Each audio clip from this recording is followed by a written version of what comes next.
ආයුබෝවන්. අද අපි කතා කරන්න යන්නේ බස් ගේම් දෙකක් ගැන. එකක් තමයි බස් සිමියුලේටර් ඉන්ඩෝනීසියා. අනෙක් ගේම් එක බස් සිමියුලේටර් මොබයිල් කියන මේ ගේම් දෙක ගැන තමයි අපි කතා කරන්න යන්නේ. අපි බලමු මේ දෙකේ තියෙන වෙනස්කම් මොනවද කියලා. හොඳයි, මම මුලින්ම තෝරගත්තේ මේ ගේම් එක. මේ ගේම් එක ගත්තාම මේකට ප්ලේ ස්ටෝර් එකෙන් ෆ්‍රී ගන්න පුළුවන්. iPhone වලත් මම හිතනවා පුළුවන් ඇති කියලා. අපිට මේක 2GB RAM එක උනත් සෙල්ලම් කරන්න පුළුවන්. වගේම අපිට මේකේ රූට් විතරයි දුවන්න පුළුවන්. මේ විදිහට බස් ස්ටෑන්ඩ් එකට ඇවිල්ලා මිනිස්සු අරගෙන එයාලා අදාළ තැන් වලට බස්සන්න ඕනේ අරන් ගිහිල්ලා අපිට එතකොට එකෙන් ගාණක් හම්බ වෙනවා. මේකෙන් තමයි අපිට මේක කරගන්න තියෙන වැඩ කරගන්න තියෙන්නේ. අපිට මේක රූට් දුවලා සල්ලි හොයලා ලයිට් ගහලා හෝන් ගහලා හැඩ කරන්න පුළුවන්. නමුත් මේක අපිට ස්ටිකර් කරන්න මොඩ් දාන්න එහෙම මොකක් කරන්න බෑ. මේක රතු ට්‍රැෆික් ලයිට් වලලා තියෙද්දි අපි ගියොත් පොලිසියෙන් ලියනවා 1000ක් ඕන ඔය විදිහට දඩේ ගහනවා. අපි එක් ගෙවලා ගම ඊට පස්සේ ඉතින් යන්න ඕනි. කන්ට්‍රෝල් කියන්න තරම් මහා ලොකු අවුලක් නැහැ. නමුත් මට නම් මේක පොඩ්ඩක් උරුමදී අනිත් ගේම් එක ගහන නිසා කියන්න තරම් අවුලක්ම නෑ මේක. නමුත් මේක අපිට යාළුවොත් එක්ක සෙට් වෙලා එහෙම මේකට ගහන්න පුළුවන් ගේම් එකක් නෙමෙයි. තවම කියන්න විශේෂ දේවල් නෑ. ඔය ටික තමයි කියන්න තියෙන්නේ. ඉස්සරහට විශේෂ කරුණු තිබ්බොත් මම අරන් එන්නම්. හොඳයි, අපි දැන් බලමු බස් සිමියුලේටර් ඉන්ඩෝනීසියා ගේම් එක. මේ වීඩියෝ එක මගේ ගන්න මේ ඩවුන්ලෝඩ් කරගත්ත වීඩියෝ එකක්.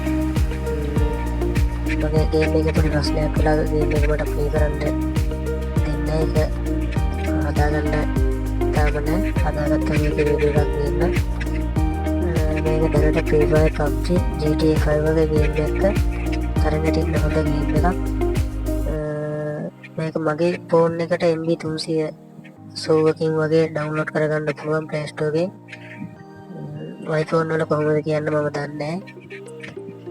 මේකත් අර වගේම බස් එක ලයිට් ගහලා හෝන් ගහලා හැඩ කරන්න පුළුවන්. මේකේ විශේෂත්වය තමයි මේක අපිට කැමති ස්ටිකරයක් අපිට මහදාගෙන උනත් දාන්න පුළුවන්. පික්සාර්ට් එක පාවිච්චි කරලා ස්ටිකර් එකක් එහෙම හදාගන්න පුළුවන්. එහෙම ස්ටිකර් එකක් හදාගන්න දන්නේ නැති අයට වීඩියෝ එකක් ඕන නම් කියන්න, මම වීඩියෝ එකක් අරන් එන්නම් ස්ටිකර් එකක් හදාගන්න විදිය සරලව.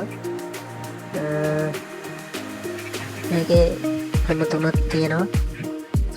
ඒ තුන තමයි මේක ඔෆ්ලයින් ගහන්න පුළුවන් මොඩ් එකක් තියෙන. එක අපිට නිකන් රූට් වල යන්න විතරයි තියෙන්නේ, වෙන මොකුත් කරන්න නැහැ. අනික තමයි අපිට හෝල්ඩ් එකෙන් කට්ටියක් අරගෙන ගිහින් තව තැනක දාලා කෙනේ කට්ටිය ඩ්‍රොප් කරලා අපිට එහෙම සල්ලි ගන්න පුළුවන්. ඊට අමතරව ට්‍රිප් අරන් යන්න පුළුවන්. අනිත් එක තමයි ගොඩක් කට්ටිය දැනට සෙල්ලම් කරන විදිහ මේ වීඩියෝ එකේ තියෙනවා. අපිට යාළුවොත් එක්ක සෙට් වෙලා ගහන්න පුළුවන්. මේ ගේම් එක රේස් යන්න පුළුවන්. ඊට අමතරව මේකට අපිට කැමති මොඩ් ඩවුන්ලෝඩ් කරලා දාගන්න පුළුවන්. ඒ දාගන්න විදිහ සමහර channel වල දාලා තියෙනවා. YouTube එකේ බලන්න. මේකත් හොඳ ගේම් එකක්. වැඩි විස්තර ඕනනම් මම ඉස්සරහට අරන් එන්නම්. අනික් කාරණාව තමයි ග්‍රැෆික් අතින් ගත්තම මේ ගේම් දෙකම හොඳම වටමිට ග්‍රැෆික් තියෙනවා. පොඩි පොඩි වෙනස්කම් ටිකක් නිසා බොහෝ ජනප්‍රියත්වය හිමි වෙන්නේ බස් සිමියුලේටර් ඉන්ඩෝනීසියා කියන ගේම් එකට. මේක තමයි ගොඩක් වෙනස. මම දන්න ටික තමයි මම ඔයාලගේ අදහස් කමෙන්ට් කරලා යන්න. channel එක subscribe කරලා support එකක් දෙන්න.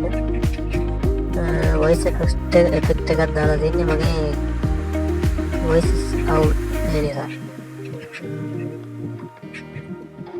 මම මෙතන විස්තර බොහොම කෙටියෙන් තමයි හඳුන්වලා තියෙන්නේ. වීඩියෝ එක ගොඩක් දික් වෙන්න ඕනේ නැති නිසා විනාඩි 7යි තප්පර ගානකට තමයි වීඩියෝ එක මම හදන්නේ. මේ සම්බන්ධව ඔයාලගේ අදහස් කමෙන්ට් කරලා යන්න. යාළුවන්ට බලන්න ෂෙයා කරන්න.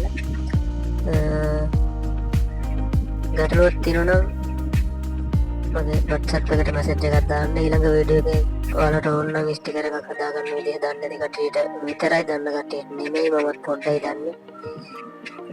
පික්චාර්ට් එක පාවිච්චි කරලා කොහොමද හදාගන්නේ ස්ටිකර් එකක් තමන්ම කියලා මම වීඩියෝ එකක් අරන් එන්නම්. ස්තුතියි.